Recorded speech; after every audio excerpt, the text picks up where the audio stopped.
From Chicago streets to the courts beat, Sal Scott Dan on the podcast seat. Bulls breaking news, talking stats and views. Every player, every play, we never lose. Horns over hoops, we're the Bulls troop. From game analysis to fan scoop. Ooh, what's good, Bulls fans and Horniacs, and welcome back to another episode of the Horns Over Hoops podcast. We are your hosts for the evening, Scott Berman and Sal Bass. Dan Gracie has the night off today. Scott, how's it going? Have you calmed down a bit since last episode? My goodness, the feedback that I got, like, what did we do to Scott that he got so angry? So have you calmed down yet? Yes, mainly because Dan finally apologized for his clown ass take. Everyone I asked, they're like, what did you do to him? Why was he so angry? And I'm like, well, leave Kanye West off one list and you get Scott pissed off. That's how I do. How not to piss off Scott? Give Kanye West his flowers. So what's new, Scott? Have you been following the Bears this season? Like, I know it's preseason, but have you been watching any of the games? I haven't watched the full games. I was kind of watching I watched a little bit of the Hall of Fame game, and then I watched Caleb's couple drives on the Bills game, and that's about it. But I did watch Hard Knocks, so I got the whole preview of what happened in the game. So okay. They look good. He looks good. He looks good. He's he definitely doesn't look like a quarterback we've had before. Like, I know we've drafted many quarterbacks before, but he definitely stands out.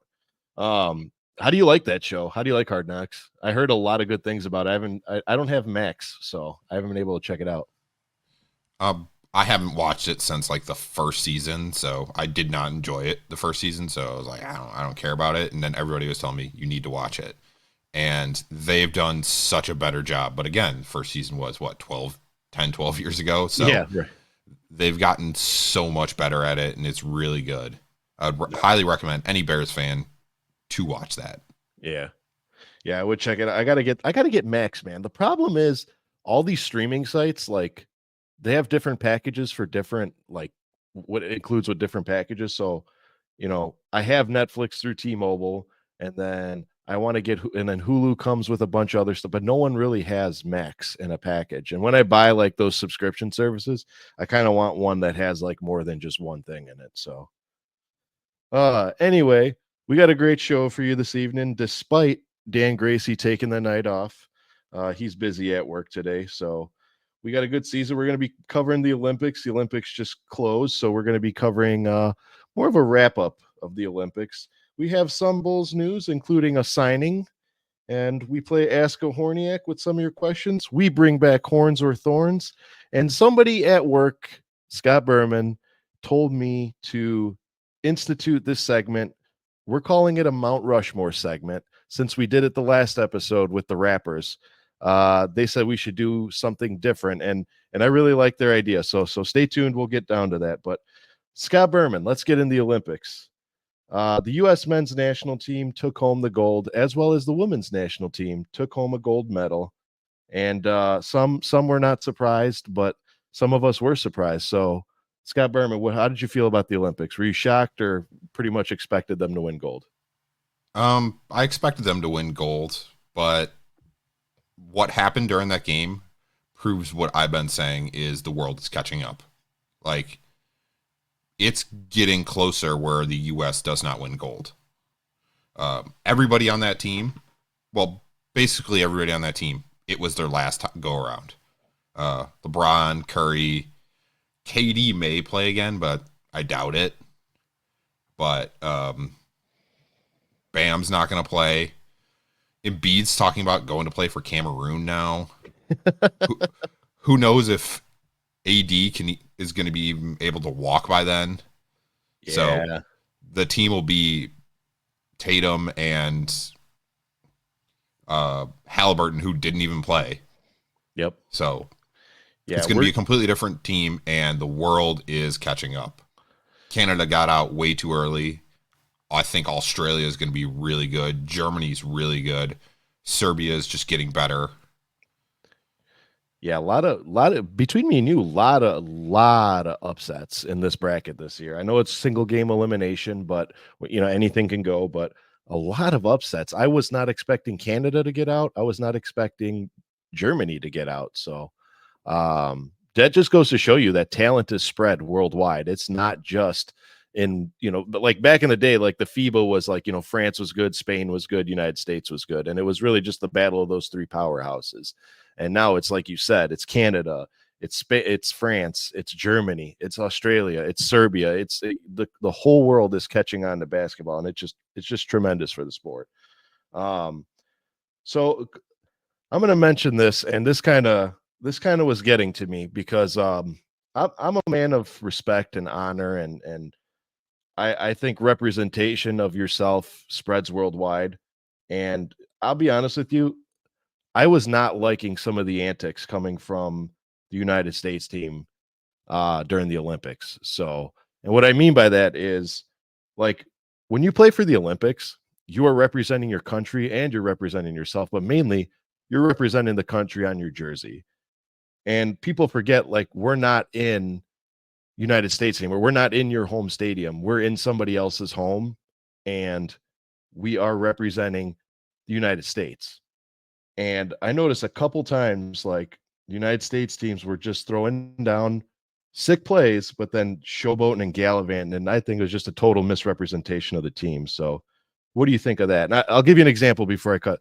Like the Anthony Edwards doing the suck it. I forgot what team they were playing. Anthony Edwards doing the suck it. LeBron doing his showboating. Steph Curry doing the go to sleep baby. Who's the other? The list goes on and on. So what do you think of that? It's not terrible. The Curry thing, we go to sleep. That was such a disgusting shot that it was like, okay, game's over. But they're getting a little too cocky, and they're gonna lose a game with that showboating, like getting too comfortable, and they probably should have lost that game in the finals for the gold. But it's not like the other team or the other players aren't talking shit. Bojan was talking a lot of shit, and that's kind of what pissed off LeBron. So it's fair game, but don't get too comfortable. Don't get too cocky.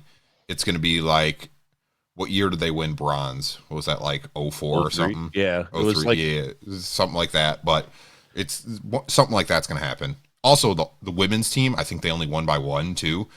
Like, there's no talk of the USA not dominating women's basketball, and they almost lost in the gold medal game. So, yep, that was a shocker.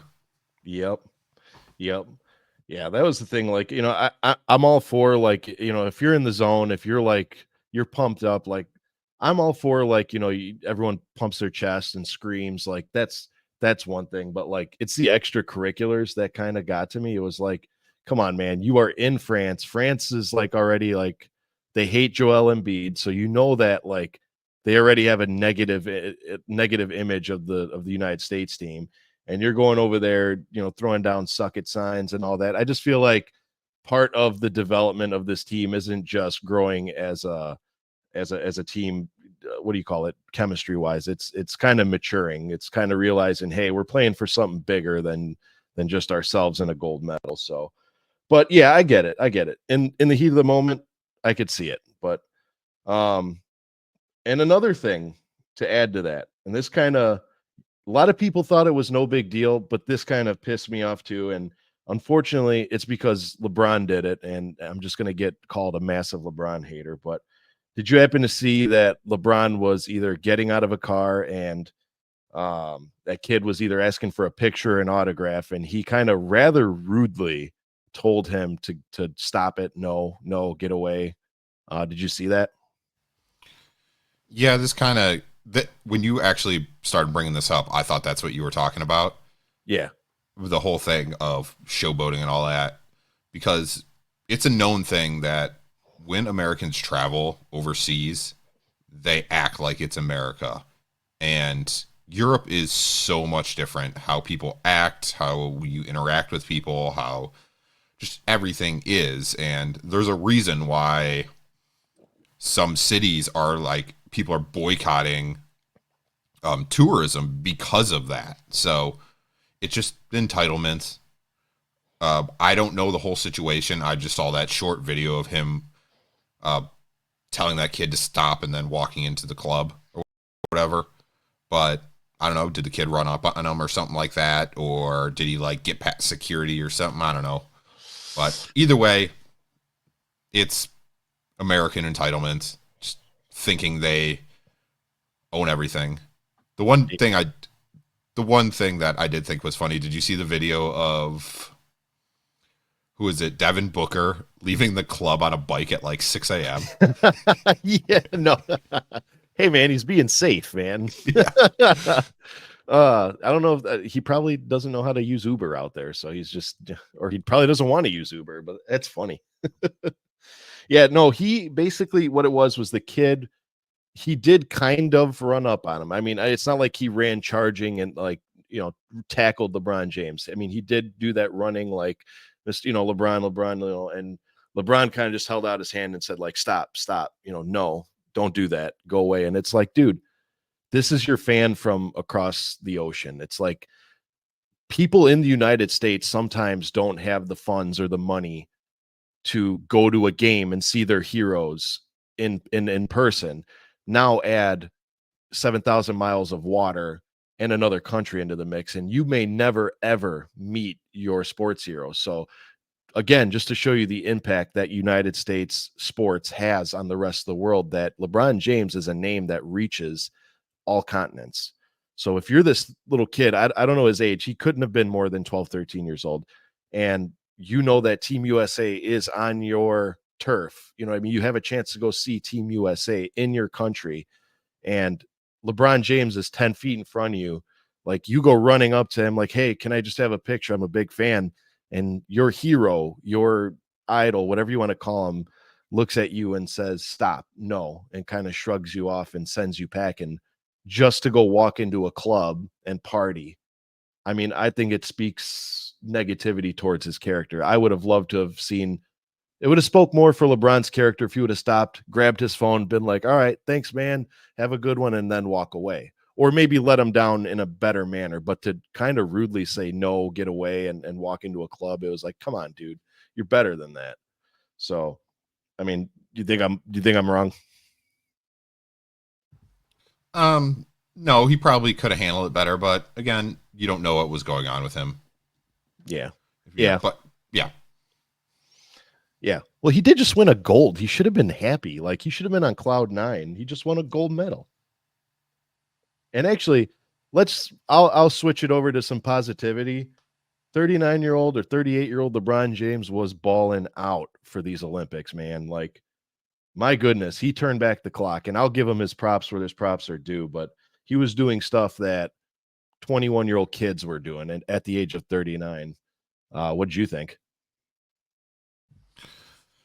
Well, the whole team is kind of old, and some of them really stepped up when they needed it. Like LeBron, during that Serbia game, he got pissed and he started taking the game back. During the France game, same thing. He started seeing the team wasn't like performing as they should, got pissed, took over. Same with Curry. Which, by the way, I saw it was a picture or some image that showed like the difference between when Steph's wife was in France and not, and he was averaging like 6-7 points a game when she was not in France, and then when she got to Paris, he was averaging like 28-30 points a game. Hey, man, when your woman's in the stands, it makes all the difference. Yeah. Fans speak wonders for the game. Actually, speaking of fans speaking wonders for the game, one of our players who was a mortal enemy of the fans in Joel Embiid has been exposed. So I saw a performance from Joel Embiid, and I don't want this podcast to become the Let's Pick on Joel Embiid podcast, because in the end of the day, it is becoming that. I mean, in the end of the day, I'd rather have Embiid over Vooch any day of the week. Dan would argue differently, but Anyway, getting back on the topic there, Embiid seemed to have struggled a little bit during this tournament. What do you think was his biggest downfall? Like, what do you think contributed to his lack of success, so to speak? I think he tried to play the NBA game where you get cheap calls, and he just tried to flop as much as possible. When he stopped doing that, and the Serbia game is the perfect example of it, because in the third and fourth quarter, he actually played basketball, and he was one of the main reasons we won that game. But the first half, he was god awful. There was one play that he like went up for a layup and then did like a somersault trying to get a foul. It's like, what are you doing? Like, just play. He turned the ball over constantly. He would try to just like make terrible layups and think he's going to get a call and go to the foul line. Just stop playing that way. You showed that you can dominate when you actually play sound basketball, and stop playing whatever James Harden taught you. Yeah. Yeah. I know that, like, he was known for having reckless play. I mean, granted, he's still, in my opinion, in the NBA, he's still a top 3 or top 1. Yeah, I'd put him. What do you think? You put him behind Jokic, top center in the game? Absolutely. Yeah. There's a reason why he did not play at the end of the fourth, or the end of the France game, because Kerr couldn't trust him to play real basketball. Yeah. And we're talking, of course, like your back to the basket, back down, turn around, hit the jumper, or your little post pop shots. He was really trying to be too fancy with it. And a lot of fans don't understand that the rules in international play and the rules in the NBA are few and far between. You're not going to get those tic-tac calls that you get in the NBA for somebody hacking an all-star. You know what I mean? Those won't get called in international play, and we saw it. Unless you're LeBron James, you get everything called on you. But yeah, I think he struggled a little bit, but I think it's going to transcend itself into the NBA. He's going to shake it off, and he's going to have a great year, especially with Paul George next to him. That was a great pickup for him. But couple of head scratchers. Where was Jason Tatum and Halliburton? Well, Halliburton was always just kind of on the team, kind of like the dream team they had. Why can I not remember that guy from Duke? Oh, Christian Laettner. Yeah, he was kind of just on the team to get the experience. And I love that. Did you see the picture that he posted afterward on Instagram or The Twitter Halliburton? or whatever? Yeah. Where he said, it's like when you don't do anything at a group project and you get an A. Yeah. It's like, I love that he did that. But the Tatum thing, Team USA made a mistake because they just made an enemy of the 2 best players on the Boston Celtics. Both of them are pissed that they aren't respected. And I wouldn't be surprised if they go nuts and like repeat. They're both super pissed. Tatum even said the Boston Celtics could beat Team USA afterwards. And it's like, no, they couldn't. But I love his confidence. Yeah. Yeah. That's a head scratcher in and of itself. So Jason Tatum, who could have been runner-up to Finals MVP easily, played limited minutes. I'm not going to say he didn't play, but he played very limited minutes. And then Jaylen Brown getting snubbed altogether, and Jaylen Brown being the Finals MVP. And you would think that he would have found himself a roster spot on this Team USA, because I know there's a couple players there that, like, I mean, okay, just stay with me now when I say this, but Drew Holiday. Would you rather have Jaylen Brown or Drew Holiday? You brought Drew Holiday on there for the defense, though. Right. Yeah. That's so that one I would keep. What about Derek White then? Same thing, defense. Okay. Devin Booker. Like Booker, that you could do a toss up with that one. Like, Booker's good. I just think the Suns are terrible, and he does not work well with KD because they both need the ball at all times. So I could go either way with that. Yeah. Yeah, I kind of would have loved to see Jaylen Brown on it. Who is like your biggest snub? Now that we're talking about snubs, like, who is the one guy that's like he should have had a Team USA spot and didn't? Jaylen Brown. Jaylen Brown. Okay. Which Yeah, you could change him out for, I don't know, Halliburton too. Halliburton. Like, Yeah. yeah, any one of the bottom of the bench guys, like, you could have changed him out for. And like you said, Devin Booker, you could have changed him out for Devin Booker too. He's just as good of a player. Yeah. So, yeah, I think it's just coaching staff was not happy with him for some reason. Oh yeah. I'm gonna say that my biggest snub is going to be Jalen Brunson. I mean, the way that man played the last half of that season into the playoffs, kind of carrying the team by himself into that number 2 seed spot, because the man just turned it on, and he got snubbed for, I would say, I would have taken him over Halliburton. As much as I love the Indiana Pacers, I'd say that, he deserved a spot over Halliburton. And I might be hung out to dry for saying that, but I think that Jalen Brunson deserved it way more than Tyrese Halliburton. But speaking of USA and Olympics, we're going to land down under and talking about Australia. How did you like what Josh Giddey brought to the table for Team Australia? He balled out. He had a great series. Like the whole tournament, he did what? He did really well. He showed that he could run the offense. A lot of the team kind of struggled a bit around him because they just couldn't score. But again, there's a lot of aging players on that team. Like, how old is Patty Mills? Yeah. He was like the guy that stepped up every time they were in. But he had a really good tournament, and he showed his really good passing ability. He can score. I think he was averaging like 16 or 17 points a game. Yep. So I really liked what he brought out, and I'm excited for him. Like, this is kind of what we wanted Kobe to be, and now Kobe doesn't have to be that. He's hopefully going to be a guy that's going to be open somewhere by the 3-point line. And you know what? He's going to work great with Levine, because Levine is a guy that cuts to the rim as much as possible, and Josh will find him. Yeah. Yeah, I'm with you. Like, I know that there's not very many NBA players on Team US or Team Australia, but Josh Giddey stood out and I would say dominated that team. Brought scoring, brought athletic passing, brought rebounding, brought in that like sideline out of bounds passing. I mean, the man just did it all, and that's going to manifest itself on a Bulls roster. So if you're a Bulls fan, you are more following Team Australia than you were Team USA, because you want to see what Josh Giddey has.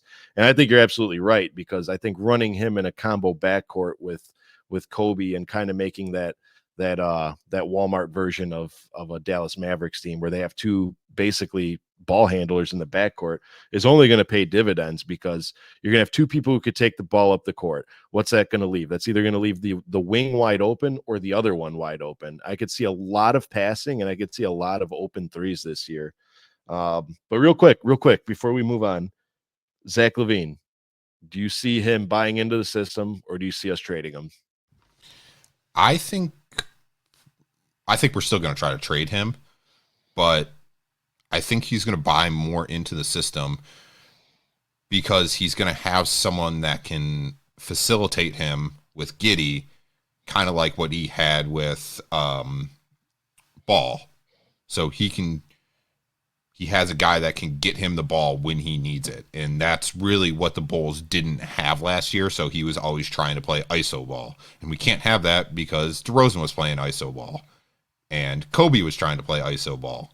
And I think he's going to buy into the system a lot more. And I hope he does have a good season. Yeah. But they really should try to trade him at some point. They need to move on from everybody. That the whole Balzac era needs to go away. Yeah. Yeah, I'm with you. I think he's going to come out and he's good. Like, okay, you remember when he got injured and he came back, and those first 2 games he played phenomenal. He didn't score very many points, but he had like 8 rebounds, 8 assists. He was always kind of toying with a triple double. I think he's going to come out like that in the beginning of the season. And I think as the season progresses, he's going to make a name of himself as far as he can stay healthy, he can play the game still, and he is going to attract more teams. I think he's going to bring his draft or his trade stock up a little bit. Bulls fans, I still don't see us getting a huge return on him. I want everyone to know that. I do not see the Bulls getting some huge bag for Zach LaVine. I think that ship has sailed. I think if we get a solid role player and a second rounder, you should say thank you, because I mean, at this point, just dumping that $40 million salary is payment enough. But for this year alone, I could see him balling out for 30, 40 games before he gets traded. Absolutely. So while we're on the subject of the Bulls, Scott, the schedule is out. What'd you think of it? Well, before we move on, I wanted to ask you, Yeah. is there any rule that you saw, like they're using the FIBA rules in the Olympics? Is there any one of those, like how it was played, that you would like to see the NBA adopt? Honestly, the biggest one that we just mentioned before, the lack of flopping. I think not flopping. I shouldn't say flopping because it's a different thing, but those ticky-tack fouls, I think instead of the NBA shifting more towards a 3 and free throw game, I think we need to bring back you need to earn your basket the hard way. Like if somebody comes up to you, all right, if somebody comes up to you and completely pummels you and checks you, and you know, a foul is a foul. I'll say that. A foul is a foul. But if those fouls are like, you gotta, it could have gone both ways. It's not a foul. Like, who is it? Jimmy Butler? Jimmy Butler earns a majority of his points, and you could throw Giannis in here too. Earns a majority of their points from the free throw line, and I feel like us as fans, that's not what we want to see. We don't want to see points scored from the free throw line. We want to see players take it to the rack, dunk on somebody, you know, or pull up the mid range shot, pull up the three. I don't want to see, you know, I don't want to see players getting 5 fouls in the fourth quarter just because they are in the third quarter just because they were near a superstar going up for a layup. I think that's ruining the game. So definitely, I would say let's loosen up the fouls a little bit. What about you? Couple of them. The defensive 3 seconds, I'm fine with that going away. Like, the game is a 3-point game. Let the defender stay in the paint that long. And then I think one of the rules is the offense can't call a timeout if the ball's in play. I think that would be a pretty good rule, because if the team gets themselves in a bad situation, sucks for you. Yeah. Yeah, that's actually huge. It makes the game go by so much quicker and a lot more interesting. Like, I hate the NBA where it's like the last 2 minutes takes like 20 minutes. Yeah. Like, let them only call timeouts like when they have the ball. The offense can call timeout. I believe that's another one of the rules, where only the offense can call timeout, that type of thing. But let's change that a little bit. But yeah, the officiating is the big thing. Stop with the ticky tack. Oh, I go up. Oh, they were near me. It's a foul. Yeah. Yeah. Like, I mean, again, I don't, this is going to be the make fun of LeBron James show today, but like somebody the other day, and he knows who he is, he's listening, sent me a compilation of all the times that LeBron James has flopped and gotten a call. Like, there was one call where he went up and like lost his balance and got called for, and the other guy got called for a foul. Like, did you see the Jokic thing where like Jokic, I don't even want to, I forgot what he actually did, if he just took the ball away or if he just moved his hands, and LeBron like leaned back to avoid it, lost his balance, and like fell 20 feet, like oversold it, and he got called for a foul. It's like, we don't want to see that, you know. But I do like that defensive 3. I think that would shake it up. Side note, weren't they toying around with getting rid of that because of like the emergence of the 3-point? I hope they are thinking about it. Adam Silver's looking for ways to make the game more interesting constantly. Also, side note, he looked absolutely terrible Who's at that? the Olympics. Adam Silver. Oh, I don't Adam know Silver? if you saw. Yeah. Yeah, he looked like the Crypt Keeper. It was weird. Yeah, he always looks like, you ever see like the skinny Squidward where like his eyes Yeah. get big, and that's what he looked like the entire Yeah. Olympics. Uh, now that the Olympics are done and over with, what was your favorite event? Uh, I don't even know. I'm still gonna have to go with the kayaking through the rapids. It was just such a cool event, and it just like blows my mind how strong these people are. And then there was actually one, I didn't get to watch much of it, but there was races through that, and you could like flip your opponent or the other opponents and like smack them with your paddles and stuff. Oh, that is awesome. Yeah. Just like a death match Yeah. of boats. Yeah, I'm actually the one thing that this Olympics did for me is it made me excited to watch for future Olympics, because I wasn't a big consumer of the Olympics. I always respected the Olympics, but I was never like, I have to watch this event. I have to watch this event. And this year it definitely restored that fire for me. I really like the Olympics. I think my favorite event was not breakdancing. I think that was absolutely ridiculous. They should probably take that out. I think my favorite event would have been. See, I'm a purist. I like the javelin. I like the shot putting. I even like the running. Like Sha'Carri Richardson is incredible. My goodness. But that's yeah, those are my favorite events. And moving on. Scott Berman, the Bulls schedule is out. And when you are a lowly team like the Chicago Bulls, every game looks unwinnable. So, did you go through the schedule and kind of like, okay, we'll win that, we'll win that, we'll lose that, we'll lose that? I have not, but the NBA Cup schedule really, I think we may come in second. Yeah. I know yeah. we got we went 0-4 last time, but Yeah. I think we're better than what we have. The Hawks, The Hawks. I think Boston. we have the Wizards. Yeah, the Wizards. Yeah, so it's us, Boston, the Hawks, and the Wizards. We're better than both the Wizards and the Hawks. So I think there's one other team. Do we have Cleveland in there? let me look it up. Groups. Yeah. Either way, I think we're going to do better than what we did last time. We do have Cleveland in there. And again, we've beaten Cleveland. Yeah. Like, and I kind of think that team's going to be falling apart because I think they're going to be trading one of their big superstars this year because something's not working with that team. Oh, Cleveland? Yeah, I think Donovan Mitchell is going to be off that team because I think he's getting annoyed with them. Despite him just re-signing that big contract, you think he's gone? It's either him or Mobley. One of those two are going to be traded, I feel like, because it's not, I don't know if it's just not working or it's just like they both seem a little like mad. Yeah. Like that. Now, granted, that team was not a bad team. I still think that team should have been better than what their record and their rank spoke to.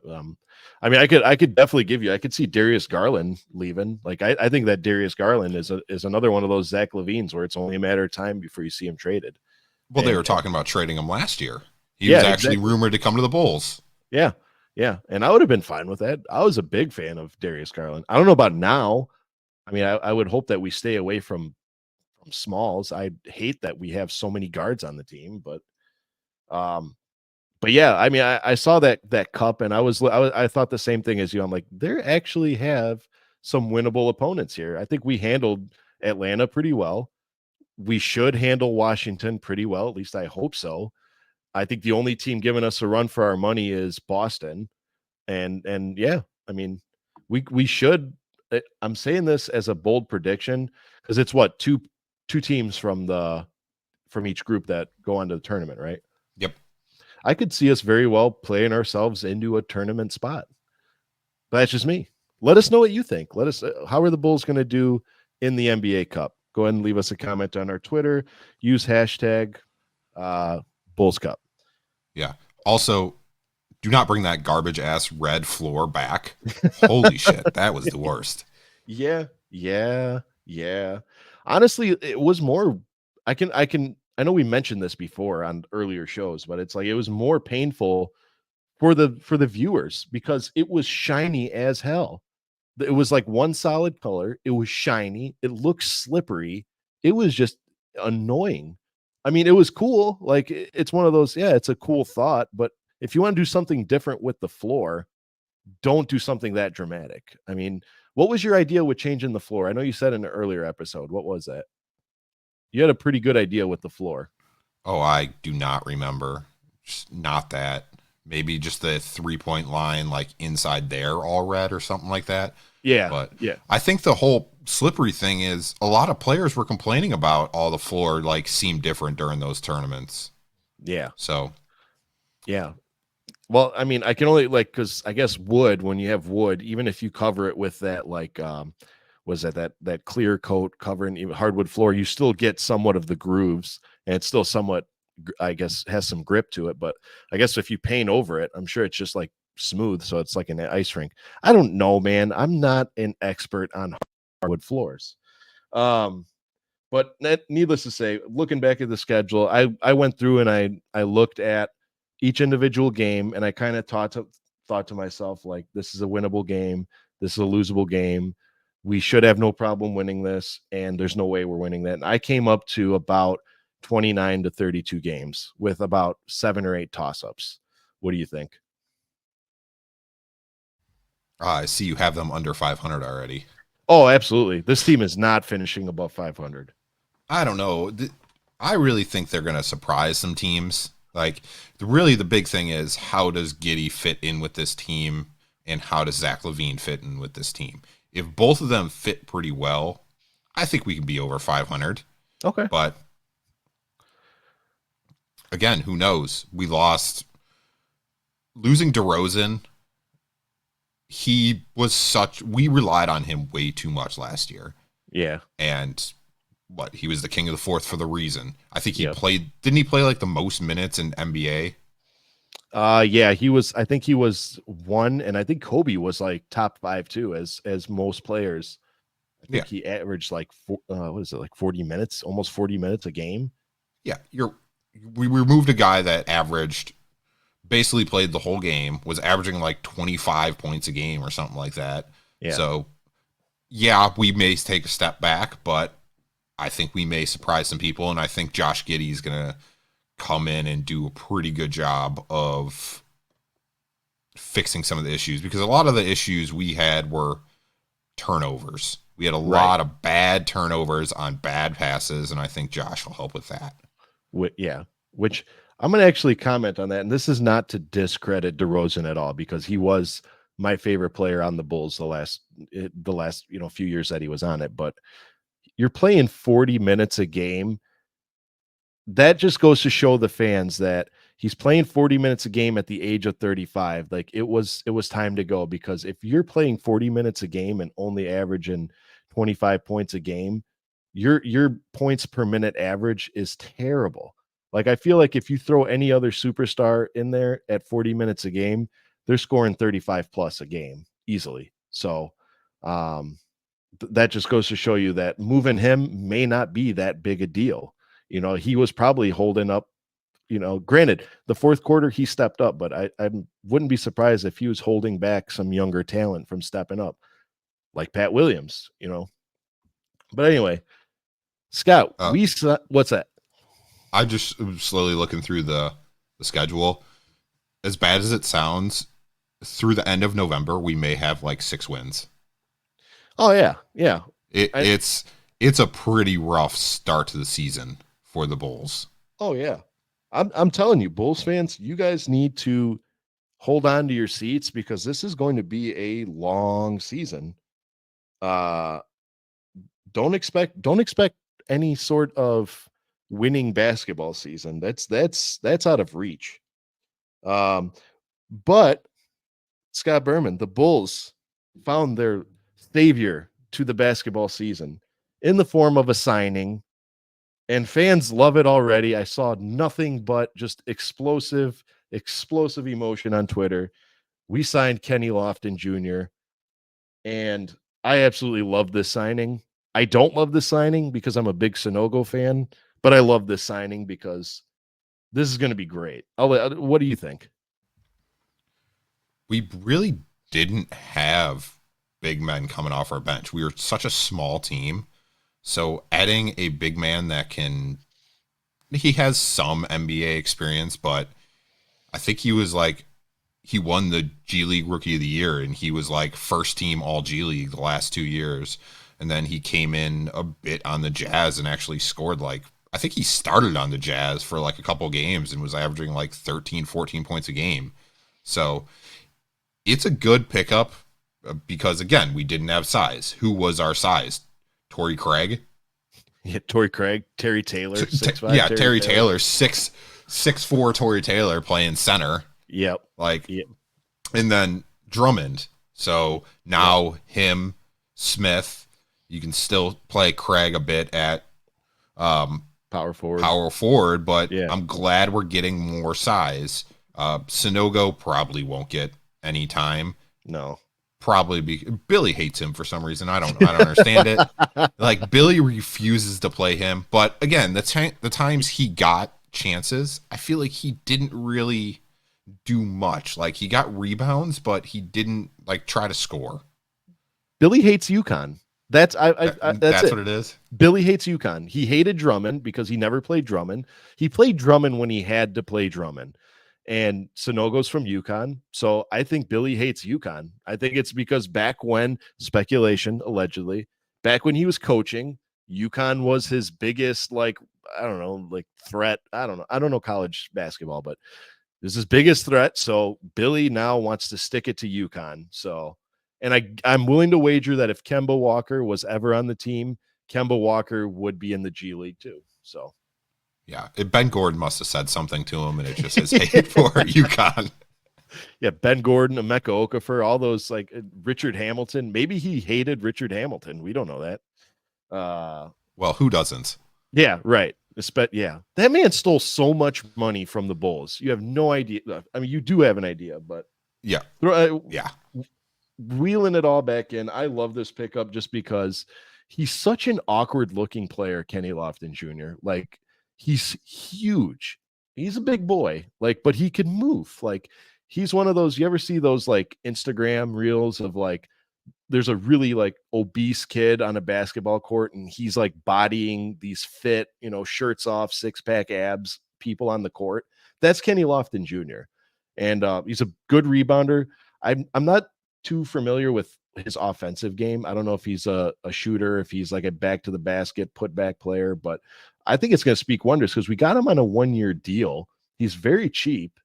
And if he works out, he slides into that role of picking up the Drummond minutes, like you said.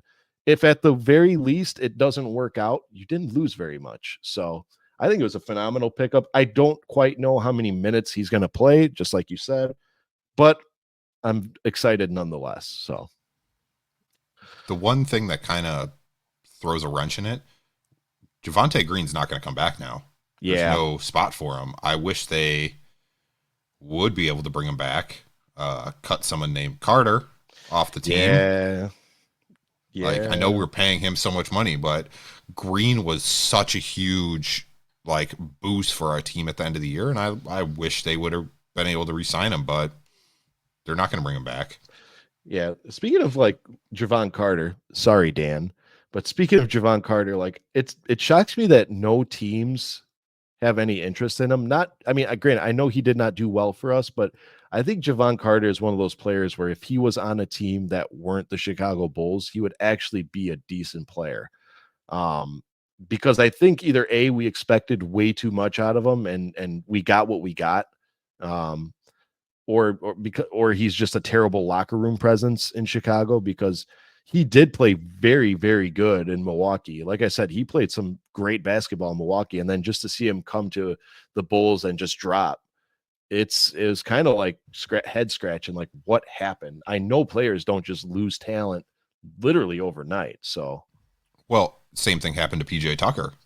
Yeah. Once he left Milwaukee, he was terrible. I think, didn't he get cut by the Rockets? Yeah. Yep.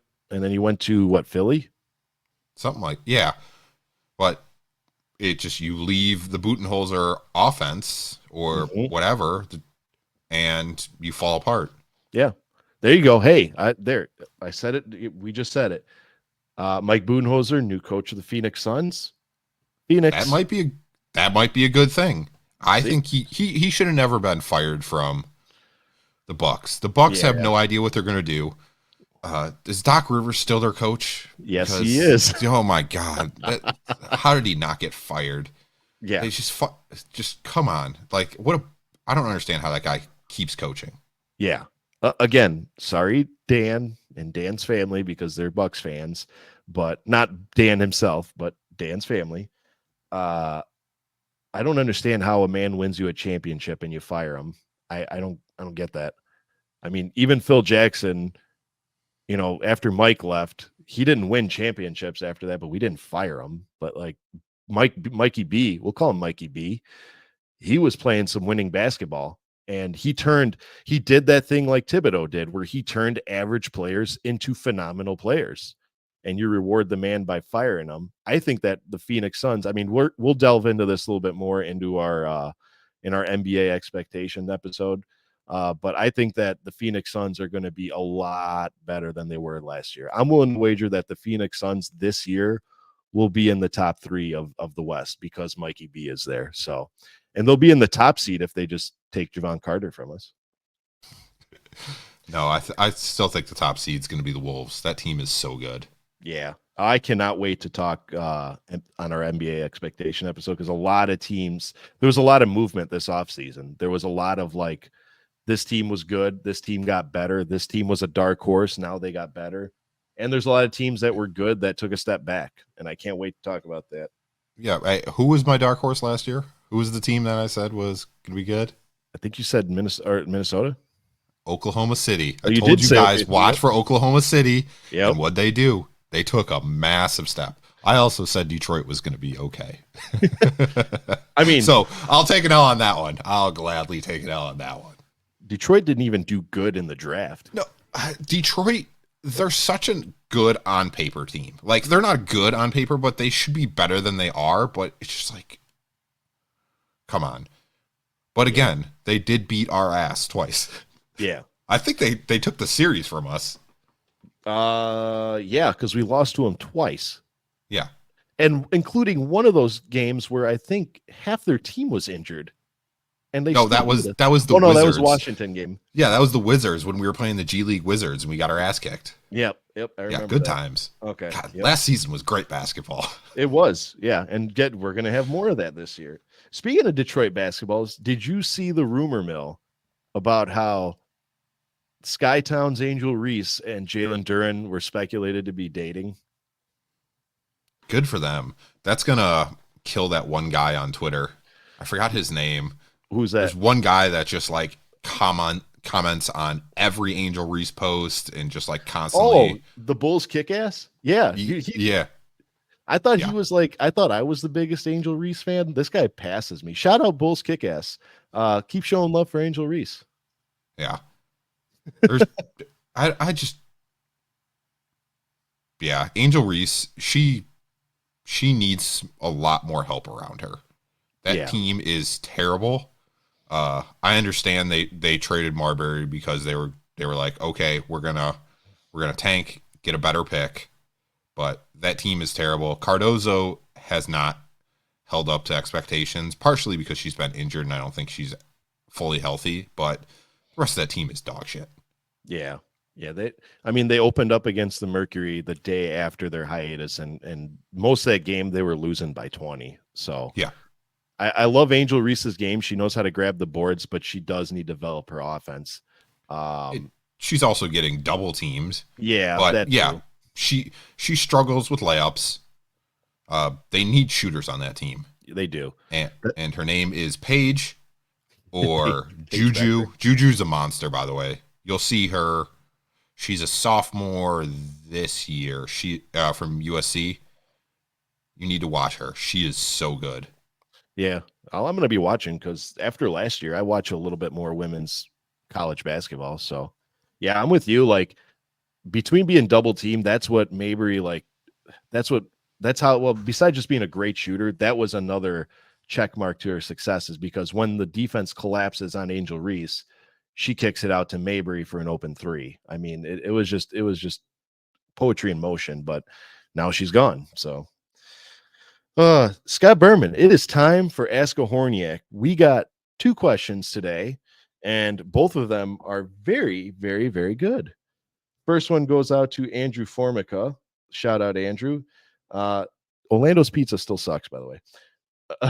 He asks, after the performance that Steph Curry had in the Olympics, is he the best point guard ever? I'll let you answer that first. Oh, that's a really good question. Yeah. That's hard. He is the best shooter ever. That's a known fact. Yep. As a point guard, you kind of have to say yes, just because his all-around game is so good. But if you're playing like typical point guard, like facilitator, you're gonna have I don't know, because do you give Magic Johnson the best point guard ever? Do you give it to Isaiah Thomas? Do you give it to Chris Paul? Like, Chris Paul is one of the best facilitators in NBA history. Yep. Like, he is a floor general. He's the perfect floor general. Do you give it to John Stockton too? Same thing. Yep. Like, the big O. Yeah. It's so, yeah, I'm going to say yes, he is the best point guard ever, but that's more of his shooting and him causing so much attention on himself helps facilitate the rest of the team. Yeah. So, yes. That's a good answer. I'm not going to say no. I'm with you. I'm not going to say no, but is he the best point guard to ever play the game? No. I'm going to say he's the best shooter to ever play the game by far. But the names that we just mentioned were doing it on a different level. Like John Stockton, one of the best assisting point guards to ever play the game. Magic Johnson, arguably the best point guard to ever play the game on the Showtime Lakers. I mean, Isaiah Thomas, arguably one of the best point guards literally to ever touch a basketball. Aside from the players you just mentioned, Oscar Robertson, Steve Nash, and then you go to like honorable mentions like Rajon Rondo. Not a lot of people give Rajon Rondo his flowers. Like, if he did not have so many off the court problems, that man was a tremendous passer. I mean, the list goes on and on. I mean, to say he's the best, I don't know, because defensively, Steph Curry is not the best defensive point guard.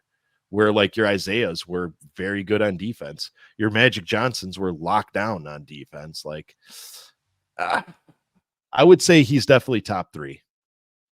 I would say top 3.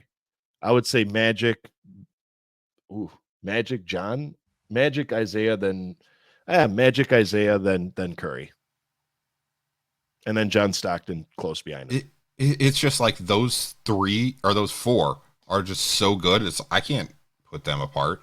I think you have to put Magic at 1 just because he changed the game. Yeah, exactly. He changed how the point guard was looked at. And that Stockton, really, I feel like he's just overlooked a bit because it was the Michael era. But It's like John Stockton helped bring that Jazz team to 2 straight finals. Mm-hmm. And yeah. Plus, I love the story of him going to the Olympics, just walking around and people not knowing who he was. Yeah, you just know. You know what's funny is somebody compared Steve Nash was like a modern day John Stockton. And I'm like, I've never thought of that. That's actually a very good comparison. Wall to wall. Like Steve Nash and John Stockton played very similar games. And Steve Nash is another under Tony Parker. I mean, we could keep going, but I mean, not that they're the greatest, but these are all great point guards. So thank you, Andrew. Thank you for your question. Our next question comes from Samadhi Yee. I love Samadhi Yee questions. He always gives us some fun and interesting questions. And he's a big supporter of the pod. So shout out Samadhi Yee. He asks, how would you guys run the rotation with the current roster of the Bulls? Also, breakout player of the year for the Bulls. Very good question. So you're gonna have Giddy at 1, Mm-hmm. Kobe will be 2. Levine's gonna be starting at 3. Yep. You got Pat at 4, and then Vooch at 5. Io is your 6th man, most likely. Then you probably have Smith. TC. I don't even know where Bruzelis is probably going to be your Bruzelis, and it's probably going to be your 6, and Io or 6. One of those two are going to be your 6 men. Yeah, and then you got Smith, and really, it's kind of just random from the end of the bench. I really don't see Dalen Terry get many minutes. I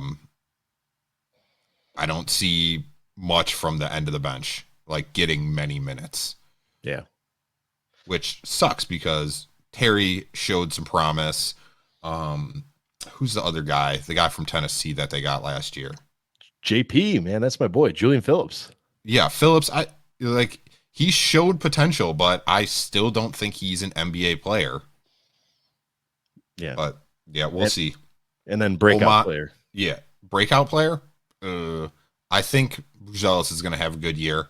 Okay. I think Io coming off the bench is going to be good for him because he's going to just be expected to like make some nice like open shots, and I feel like he's going to help run the offense when like Giddy or Kobe are on the bench. So it'll be good for him. Yeah, that's a good answer. Our starting lineups are absolutely the same. I think it's going to go Kobe, Giddy. You can interchange them, 1 or 2, point guard, shooting guard, whatever they want to run. Because I really don't think anyone's going to have that title of point guard. It's just going to be the ball handler. Small forward is going to go to Zach. And then power forward, I had Pat as well. I had Vooch obviously up front and center. I think though, where I'm going to alternate to your answer, I think first 2 off the bench are going to be Io and Torrey Craig. I think Torrey Craig's going to come in and relieve Patrick Williams 10, 15 minutes into the game. Then I'm going to say Io Dosunmu comes in and relieves not Josh Giddey, Kobe. Then I'm going to say that Julian Phillips and Dalen Terry relieve Zach and Giddey respectively. And then I'll say Smith relieves Vooch. But I'm going to say Bruzelis does not play very many minutes. I say he's going to play probably 10 to 15 minutes a game. Kenny Lofton Jr., probably 5 minutes a game, somewhere in that range. But I still think that Billy is notorious for not liking to play his rookie players, and I think that's going to manifest itself this year again, because Dalen Terry has been making a lot of improvements. Julian Phillips has been putting in a lot of work in the gym, and Billy tends to reward players that put in that extra work. So I'm going to say that's the rotation that I could realistically see. And then we're also not counting in like Javon Carter. Javon Carter will be a toss in if he even plays. And we're also not excluding Lonzo Ball. I know I hate the guy, and I know I don't hate the guy, but I know I don't think he's going to play, but we still have to factor in if he's healthy to play, he'll probably be your first point guard off the bench with Io. So that's mine. And breakout player of the year, I'm saying it now. On Saturday, August 17th at 11:15 p.m., our breakout player of the year will be Patrick Williams this year. I think Patrick Williams this year is going to have a phenomenal season because I think he is now going to step into that role of I am going to be a main contributor to this team instead of helping the main contributors of the team. Because like I said last year, I think that Patrick Williams was living in the shadow of the DeMar, the DeMar, the Zach, and the Vooch lineup. I think that now that you take DeMar out of the equation, you're going to need scoring. You're going to need tall scoring. Enter Patrick Williams. Who knows what's going to happen with Zach LaVine when he's off the team? You're going to need a reliant scorer. And I think that Patrick Williams' game definitely has the capability of stepping into that lead scorer spot. So I'm putting him as my breakout player of the year. He had a couple games last year that he took on that role, and he looked very comfortable being that scorer. Yeah. It's And just a then matter of buying into what? himself. Zach came back and he got scared again or something like that. Yeah. It's just a matter of buying into yourself, man. A lot of NBA is just confidence. And I know he's a young kid, but thank you, Samadi. Great question. Keep those questions coming. If you want to be featured on an episode of Horns Over Hoops podcast for your question, go ahead and send us a DM, an email, however you want. We love answering those questions. But Scott Berman, it is the return of Horns or Thorns. We haven't played this in a while, and I thought of a few Horns or Thorns questions here that they're really, really good. So let's get into it. Horns or Thorns, Scott? Number one, the Bulls will win 35 plus games. Horns or Thorns?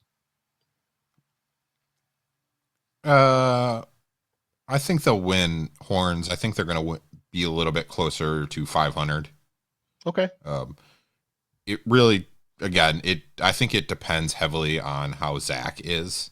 If we keep him, if he buys into the system. If he doesn't buy into the system, it's going to be a struggle, and we win. It's going to be basically what we did last year, where we're going to start the season like 18-3. Okay. I'm glad you mentioned Zach, because Horn's question number two is Zach LaVine plays the entire year in a Bulls jersey. I think he's going to get injured, but I know that's not part of your question because Zach is he's gonna get hurt at some point. I don't think it's going to be a season-ending injury, but I do think he ends up staying with the Bulls, partially because they're not going to get nearly as much as they want. Right. And I think they're going to play some winning basketball with him because I think he's going to work well with Giddey. So they may not want to change. And I love how these questions are flowing, because question number 3 is Josh Giddey is our best player, Horns or Thorns? Overall, I think he'll be one of the most important players on the team. I don't think he's not going to lead the team in scoring or anything, but I don't know. It's hard. It's hard to answer that question. I think he's going to be. It's not going to show in the stats, but I'm going to say he is the most important player. But it's not going to show in the stats what he does. Okay. That's a respectable answer. Question 4: Chicago Bears will win 12 plus games. You could also. Some people could also interchange the Bulls will win 12 plus games. But Bears. I'm going to say Thorns on that. I think they're going to be around 10 or 11 games. I do think they make a wild card. Okay. I do. 3 teams are in the NFC North could make the playoffs. Okay. But like the NFC North is really good minus the Vikings. I feel bad for Vikings fans. Yeah. Poor JJ. Well, not just JJ. Their running back just got hurt. Yep. And then their backup running back got hurt the same day. Yep. So it's just the Vikings. They're starting Sam Darnold. And that guy's not a quarterback. He's not an NFL quarterback. No. So I feel bad for Vikings fans. It's a good year to pick up a draft pick. So. Yeah, but the Bears will be good. I don't think they're better than the Lions. I hope they're better than the Packers. But yeah. 10 wins is my projection. Okay, that's good. That's a good number. Then final question: breakdancing will become the biggest Olympic sport. It's already been pulled out. It's not in the next Olympics. Okay. So no. So no to whatever else you're gonna ask. Yeah. But there's the whole breakdancing thing, there's so much drama behind it in Australia. I don't know if you've looked into this, but part of the reason that lady made it into the Olympics is her husband had some say in who qualified. Oh, Ray Gunn or whatever her name was. Yeah. Yeah. So her husband had some say in it and kind of pushed her through. She is everywhere, dude. I cannot take 2 scrolls on Instagram with some meme with her in it. Like she's overnight success, kind of like the Hawk Tua girl. Yeah. So yeah, She just, by the way, she just threw out the first pitch for the Mets. I saw that. I saw It's that. like, it's like, okay, well, I'm glad she's using her being famous like in a good way. She's not like trying to say, oh, yeah, OnlyFans, all this kind of stuff, all this money for me. She's like actually being a down to earth type person. So Yeah. she's doing good. But on the flip side, like imagine being a parent in the stands with your 12, 13-year-old kid.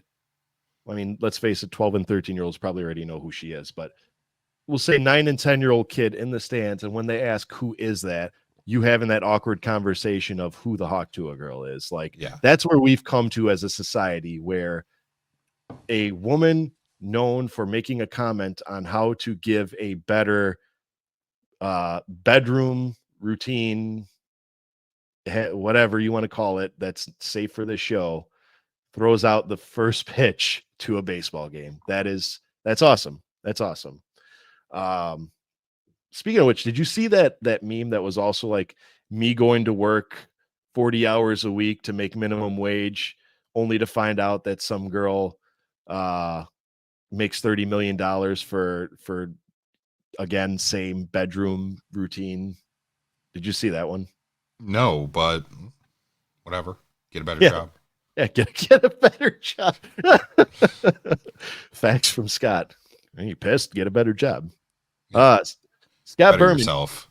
you were the focal point of last episode. I got really good feedback about how our Mount Rushmore triggered you. And a lot of people were like, you should include a Mount Rushmore in every episode or just include it here and there. So I want to start doing that. And hey, we could call it like Mount Hornsmore or something, which has not that it has a double meaning, right? That sounds very provocative, but we'll work on the title. But anyway, we were at work watching a marathon of Jim Carrey movies. So this week, Mount Rushmore is, what is your top 5 from worst to best Jim Carrey movies of all time? I'm not going to put them in any order. Yeah. But the Cable Guy is on there. Yeah, that's the one we started with too. That's awesome. The Cable Guy is so good. It's hard. Like Ace Ventura's, both of them great. Dumb and Dumber. Yeah. That was just a classic. This one you're not gonna expect. Man on the Moon. Oh, Man on the Moon. Man on the Moon. Okay. Man on the Moon is such a good movie. More dramatic role there. I'm just looking through his movies right now. Liar, Liar, great movie. The Mask, that was a great movie. I think he won an Oscar for Eternal Sunshine of the Spotless Mind. I think he did. You're right. 23, that was a really good movie too. Yep. The scary one. Yeah. So if you had to pick like 5 of his best for you, your personal top 5, what would they be? Oh my God, I forgot he was in Batman too. Yeah, he was the Riddler. Yeah. Really, my favorite movie of his will always be Man on the Moon. I love that movie. He does such a good job. Okay. The Cable Guy, Ace Ventura, I'm putting them both together. Okay. It has to be done. Okay. So yeah, so and then how many is that? That's 2 if you put those 2 together, so 3 more. Oh no, I got 3. Okay. I'm gonna put The Mask. Okay. And 1 more. That's it. That was it. That was 4. Yeah. There's only 4. Oh, you want top 5? Top 5. Yeah. Oh wait, there was only 4 on Mount Rushmore. Whatever. 4, 5. Dumb and Dumber. Okay. Solid original. List. Solid list. A lot of acting stretch there. It reaches all worlds of acting there. So yeah. He's great in Sonic, by the way. Yeah, he is. That's the thing. Like, okay, You know how everybody says that like The Rock is not a good actor. He plays The Rock in every single movie. He's only got one role. He does. That is Jim Carrey in his comedy roles. Obviously, he does drama roles where he's a different character. But like when you get Jim Carrey as a comedian, like in his comic, you always get the same result, and that's just humor. So he plays Jim Carrey in every comedy. But anyway, number one all time for me, Ace Ventura. I don't think people would even know who Jim Carrey was if it wasn't for Ace Ventura. Number two, for me, it'd have to be The Mask, just because so many iconic lines. Then Dumb and Dumber. I like Liar Liar, and I like Me, Myself, and Irene, so I'm going to put those interchangeably. And number five, a lot of people forget he was in this movie, or a lot of people forget about this movie, but Bruce Almighty. I forgot about that movie. Bruce I can't Almighty believe you left the Cable up. But the Cable Guy, man, I love him in the Cable Guy. It's so good. The scene with where they fight each other at medieval times is so good. Yeah, it's hard to pick. Yeah. It is hard to pick, which is why I'm glad they're like, oh, let's do a Jim Carrey one. Okay. Yeah. So, great actor. I would like to hear. I'm gonna have to ask Dan. We're gonna have to ask him after this. Yeah, we should. Like, oh man, well, we need to ask him for next show too. I want to hear his Mount Rushmore for next year because he's a big Jim Carrey fan too. So thank you to you know who you are, the one who asked me that question. I don't want to say your name on the air, but you know who asked me. And if you got a Mount Rushmore, are they in witness protection or something like that? No, I just like they don't have any social media.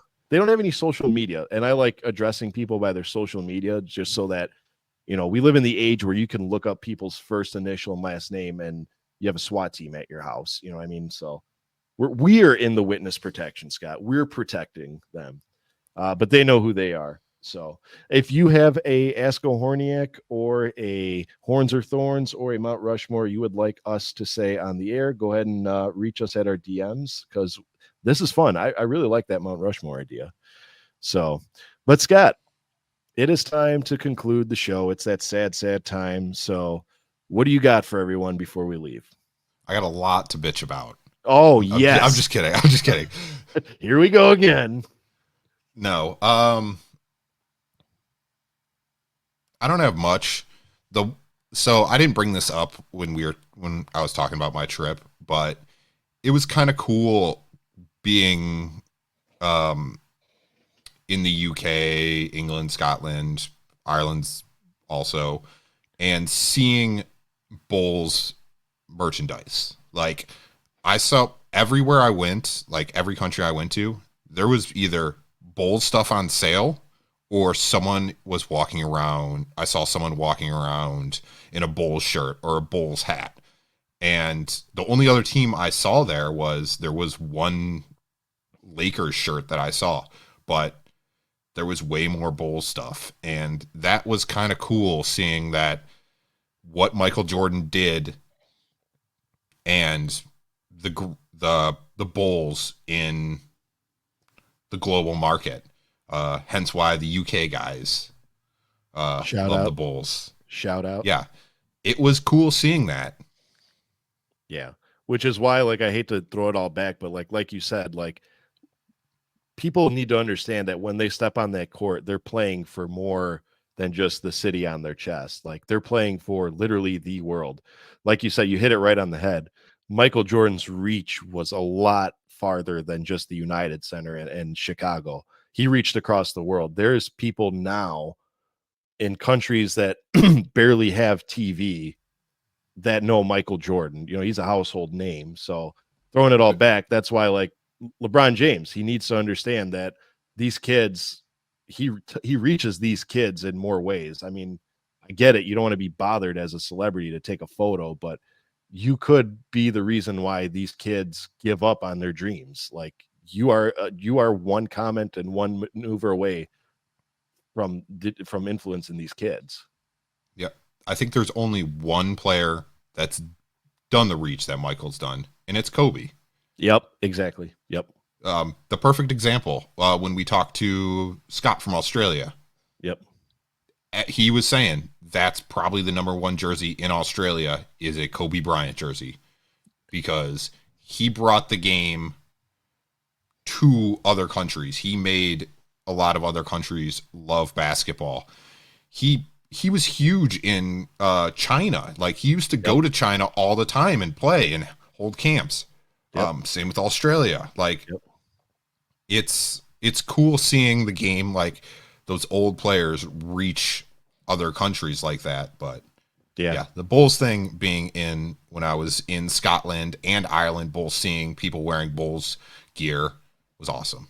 Yeah.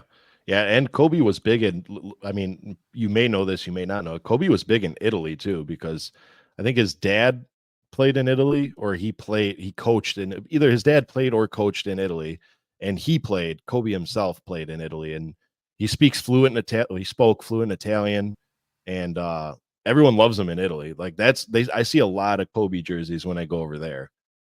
So, and oddly enough, a lot of Tony Kukoc jerseys, but that's besides the point. The one thing I do love about Kobe is he used to learn languages just to talk shit to people.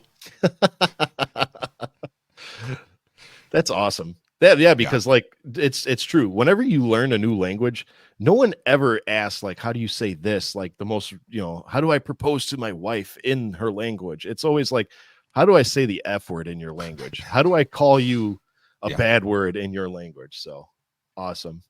Yeah. Speaking of that, a little off topic, but it's one of the funniest stories I've heard in a long time. Did you see what Steve, the whole interview with Steve Adams about him and KG? No, you sent it to us, but tell him. No, I didn't. Okay. So Steven Adams was on a podcast recently talking about, like, his rookie year. He was on OKC. Yep. Yeah. And KG was going at Kendrick Perkins, like, talking all sorts of shit. And, like, Kendrick checked out, and Steven Adams went in there, and KG started talking shit to him, and he was like, I don't speak English. And then KG just stopped talking to him. Hey, man, that's like all right. Yeah. KG saw that and was like, I'm gonna beat your ass at the next YMCA game. No English. Yeah. All right. Well, I got that for you. Alrighty, well, that will do it for tonight's episode. We thank you guys for tuning in this far. This was a good one. Again, write to us. Let us know if you want to be featured on the show, either as a guest or have your question answered on the show. We love guests, and we have the poll question going around about what we can better do to improve this show for you guys. And seems to be like you guys want guests. So we're going to do our best that we can to get these guests on our show, because we love having guests. They're fun. Go ahead and follow us on our Twitter if you haven't. Email us at thehornsoverhoops@gmail.com. Buy our merch. There's some great merch on there. I'm going to be updating the merch soon for the up and coming season. Follow us on our TikTok, our YouTube page. Give us a shout out. And with that being said, we encourage all our Bulls fans and Horniacs to see red and go Bulls. Good night, everybody. From Chicago streets to the courts beat, South Scott Dan on the podcast seat. Bulls breaking news, talking stats and views. Every player, every play, we never lose. Horns over hoops, we're the Bulls troop.